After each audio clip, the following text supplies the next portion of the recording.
Hola a todos, somos el grupo 2 y hoy les vamos a presentar un análisis audiovisual del cuento El vencedor de César Vallejo. La frase motivadora que elegimos es en inglés The only battle lost is the one that is abandoned.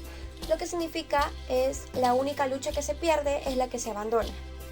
En este análisis exploraremos la profundidad de la narrativa vallejiana, destacando la lucha contra la adversidad y la resiliencia del espíritu humano. El cuento que analizaremos, El vencedor, nos sumerge en la cruda realidad de la lucha por la supervivencia y la búsqueda de la identidad en un mundo hostil. A lo largo de este video desglosaremos la obra de Vallejo, analizaremos la desigualdad y el abuso en escenas claves, explicaremos el problema central y su relación con un objetivo sostenible. Para finalizar, representamos una infografía e historieta que consolidan estos conceptos. Les invitamos a acompañarnos en este recorrido audiovisual, El vencedor. Me moriré en París con aguacero, un día del cual tengo ya recuerdo. ¿Saben a quién pertenece este verso lleno de nostalgia? Así es, de César Vallejo, uno de los poetas más influyentes de Latinoamérica. Nació el 16 de marzo de 1892 en Santiago de Chuco, un pequeño pueblo de La Libertad, hijo de Francisco Vallejo y María Mendoza, quien desde joven mostró esta gran sensibilidad por la literatura, estudiando así letras y graduándose como bachiller en la Universidad Nacional de Trujillo, para así posteriormente convertirse en un referente de la poesía peruana. En 1919 publicó su primer poemario Los Heraldos Negros, donde expresó el dolor y la angustia existencial. Su poesía se volvió aún más innovadora y compleja con Trilce, publicada en 1922. Durante su vida en Europa, escribió otros libros fundamentales, tal cual Poemas Humanos, la novela El Tungsteno y el cuento Paco Lluvia, el cual fue publicado de manera póstuma en 1951 y también el cual fue uno de los más populares. Vallejo vivió sus últimos años en París, donde murió el 15 de abril de 1938, rodeado de amigos y lejos de su tierra natal, pero con su legado creciendo en todo el mundo. En este sentido, hoy voy a hablar sobre el cuento El vencedor de César Vallejo. Y para empezar, es importante entender el contexto en el que ocurre dentro de esta historia. Este cuento se sitúa en un ambiente escolar peruano, principios del siglo pasado, cuando las diferencias sociales se notaban bastante, incluso entre los propios niños. Aunque estos asistían a la misma escuela, no todos tenían las mismas condiciones. Algunos llegaban con ropa vieja o sin zapatos, mientras que otros pertenecían a familias más acomodadas. Además, lo interesante es que Vallejo utiliza a estos niños para mostrarnos que la desigualdad no comienza en la adultez, sino que se aprende desde muy pequeños. Por eso vemos como en el recreo estos chicos no solo juegan, sino que también se burlan de otros, presionan y repiten comportamientos que para ellos vendrían a ser normales. De esta manera, el espacio escolar se convierte en un reflejo de la sociedad de esa época, marcada por la pobreza, la rivalidad y la violencia. Además, para seguir analizando más la historia El vencedor de Vallejo, nos muestran tres escenas que pueden pasar en la vida real. Y se preguntarán, ¿qué escenas son esas? En la primera escena se puede ver la desigualdad. ¿Y por qué lo digo? Porque en la historia se nos dice que Junco, el protagonista, es el niño pobre. ¿Y por qué? Porque siempre estaba con el pantalón roto, estaba descalzo y sobre todo tenía un sombrero viejo. En cambio, Cancio, que es el otro protagonista, tenía una vida cómoda. O sea, no decir millonario, no, pero que tenía buena economía y que tenía zapatos nuevos.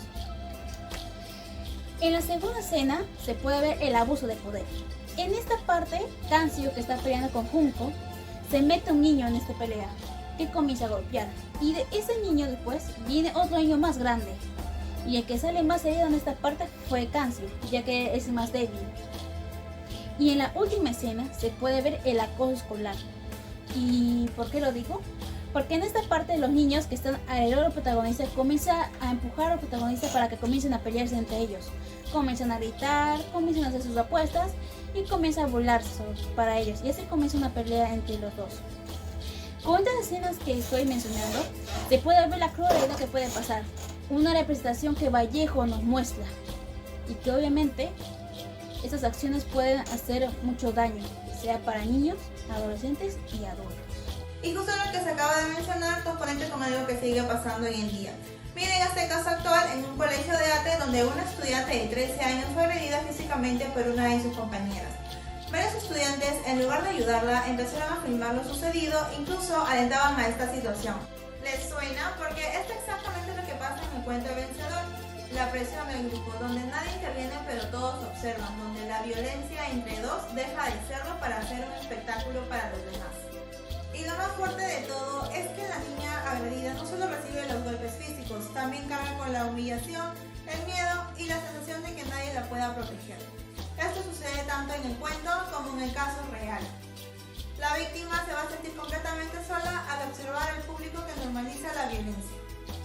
Y es aquí donde entra el ODS 16, que busca promover la paz, la justicia e instituciones sólidas. Pero si vemos que en un colegio existe la agresión frente a todos y nadie actúa, ¿realmente estamos en un lugar pacífico o seguro? Todavía no. Comparando el cuento con este caso, aparece algo importante. La violencia entre pares no nace sola, nace por la presión social, porque el grupo decide callar o porque es más fácil probar que intervenir. Y porque también quienes deberían de protegernos no siempre reaccionan a tiempo. César Vallejo, uno de los mejores escritores del Perú. Continúa. En un colegio donde deberían escucharse risas, algunas veces nace un silencio muy crudo y muy cruel, en donde tal silencio demuestra e incita y anuncia miedo. Un niño duda, no quiere pelear, no quiere golpear, pero 100 miradas lo rodean, lo empujan, lo obligan. Lo que sucede es que esas 100 miradas, la presión social, hace que el niño no pueda hacer algo al respecto y que esa presión social pese más que su propia voz. Y esa presión social, al pesar más que su propia voz, realiza tales cosas que el niño tome acciones de agredir y no de persuadir.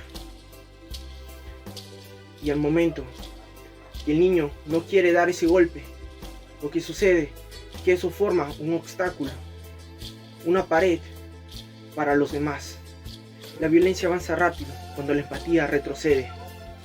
El momento que la empatía retrocede, la violencia sigue incrementando y influenciando cada vez más en los niños. El momento que sigue influenciando en los niños, lo que pasa es que un verdadero dolor no está en el golpe, sino en la soledad de quien busca a alguien que lo pueda defender, pero no lo encuentra. Y tal cosa sucede. Y el verdadero vencedor no es quien levante el puño, sino quien elija y quien trate de buscar la paz cuando alguien y cuando los demás traten y busquen solamente la violencia. Ser alguien distinto a los demás, cambiar, influenciar. Y para nosotros poder construir un colegio en donde el cual sea de paz, debemos fomentar el respeto, fomentar la empatía, en donde el cual el respeto valga más que la presión del grupo.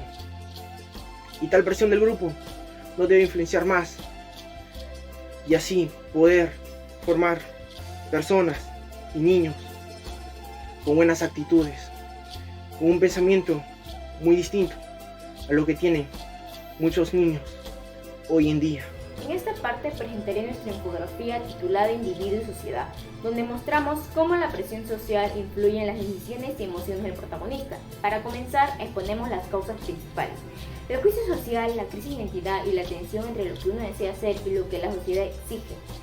Luego analizamos las consecuencias. Allí se observa que el protagonista se altera emocionalmente al sentirse observado y termina aceptando un destino que no desea, perdiendo así su libertad personal. También resaltamos los valores que plantea Vallejo, como la empatía y la reflexión frente a la soledad humana, los cuales nos invitan a comprender el dolor del otro y a cuestionar nuestro propio rol dentro de la sociedad. Además, vinculamos este análisis con el ODS 16, ya que la historieta evidencia cómo los juicios públicos, la presión social y la falta de justicia influyen en los comportamientos del protagonista, una problemática que aún persiste, donde representamos escenas de desigualdad, abuso de poder y discriminación. A través de estas imágenes buscamos mostrar cómo la falta de justicia y la presión del entorno afectan directamente a los personajes y no permiten reflexionar sobre la importancia del respeto y la igualdad. En conjunto, tanto la infografía como la historieta permiten que el público entienda de manera clara y visual cómo la presión social puede transformar la conducta de una persona y afectar su bienestar emocional. En conclusión, esto audiovisual nos llama a construir entornos donde predominen el respeto, la empatía y la justicia. Ningún niño debería demostrar su valor a través de la violencia, el miedo o la aprobación ajena. Solo cuando fomentamos el diálogo, el acompañamiento emocional y la resolución pacífica de conflictos, podemos formar una sociedad más humana, más consciente y verdaderamente comprometida con el bienestar de los demás. Gracias.